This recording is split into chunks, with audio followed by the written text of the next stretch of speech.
First African People's Tribunal on Industrial Plantations was held in Nigeria, Lagos, Nigeria, from 24th to 28th of November 2020. The objective of this event was to visualize the impacts of large-scale agro-commodities expansion on communities, on the environment, and on the planet.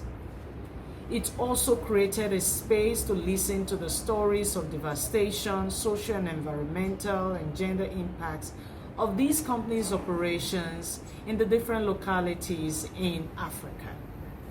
10 cases from 10 countries were heard on the floor of the tribunal with 4 reputable jurors who were carefully selected from different parts of Africa. Here are the main messages that the African People's Tribunal recorded at the end of this important event.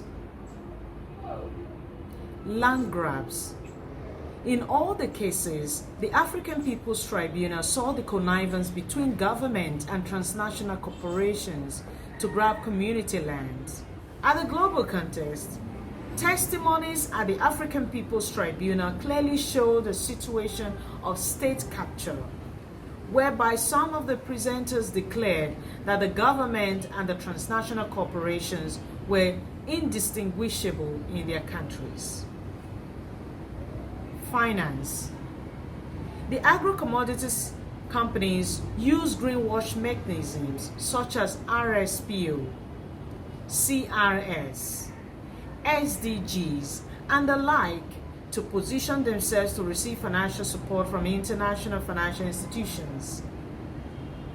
They further aligned themselves with organizations such as the Earthworm Foundation and the Dutch Sustainable Trade Institute to further their greenwash efforts. The financial institutions also commit to voluntary standards, using their policies of international initiatives such as the Investor Alliance for Human Rights and the Investor Working Group on Sustainable Palm Oil. These institutions prop up the industrial business models that enrich the companies and their shareholders, corrupt government, and impoverish the communities. As part of the recommendations of the African People's Tribunal on corporations, the APT finds on all evidence presented before it, the 10 transnational corporations are clearly responsible for gross, widespread, and systematic violations of the cultural, social rights of the peoples. They are also responsible for violations of the right to health and life, workers' rights, and other rights of the people, including civil and political rights, and the rights of women and children. The tribunal further finds that by their connivance and culture of the governments, they have abridged the rights of the people to enjoy the provisions of nature, as well as their rights to assembly and association. The APT also finds the corporations to have manifestly grabbed the lands and territories of communities and converted them into agro-commodities plantations without the free, prior, informed consent of the people as stipulated in ILO 169, and violating land and resettlement laws in many of these countries. The corporations have engaged in systematic acts promoting avoidable risk, increasing the prospects of extinction of biodiversity, including species whose continued existence is necessary for the enjoyment and reproduction of human life that sustain life on Earth. The African People's Tribunal, APT, finds in favor the communities and hereby recommends that all 10 corporations and agro-commodities companies should immediately and adequately compensate the communities for loss of lives, socioeconomic losses, restore their land to them. For national governments and states,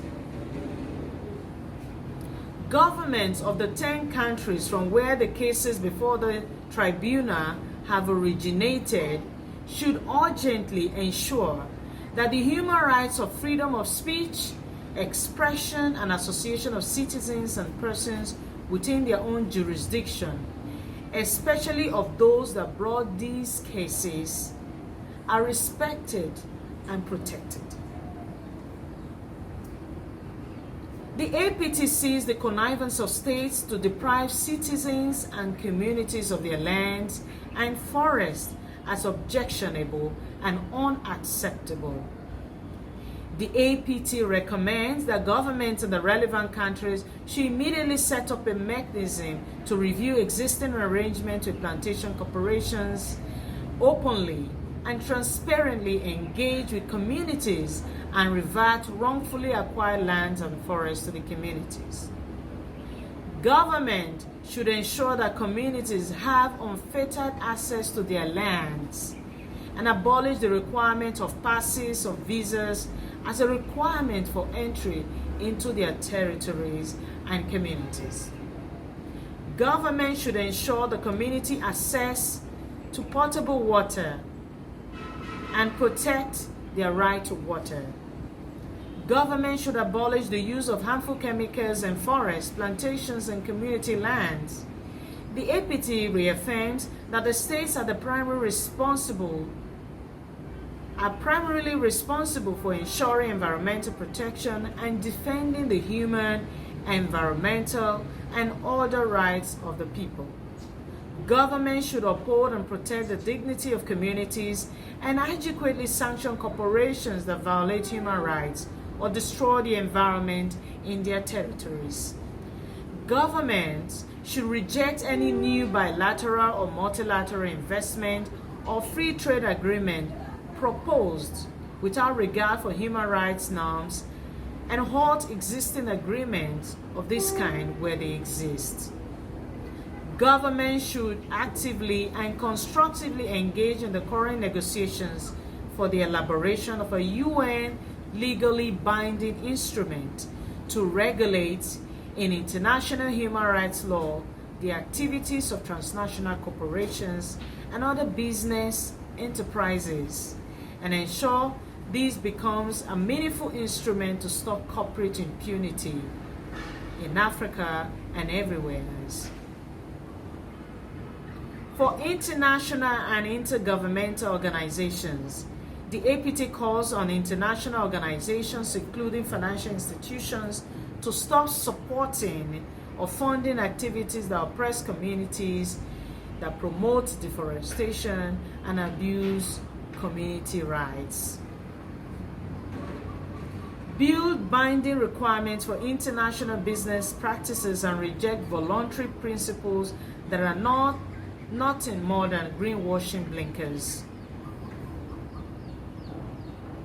Commit to invest in community-owned forest management initiatives and to have an active role in promoting and supporting small-scale sustainable agricultural practices such as agroecology.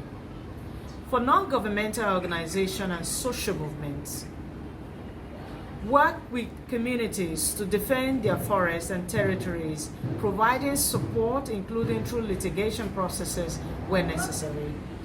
Avoid cooptation by agro-commodities companies or governments. Work to decolonize our environment and deconstruct the faulty notions of development wherever such is raised. Thank you.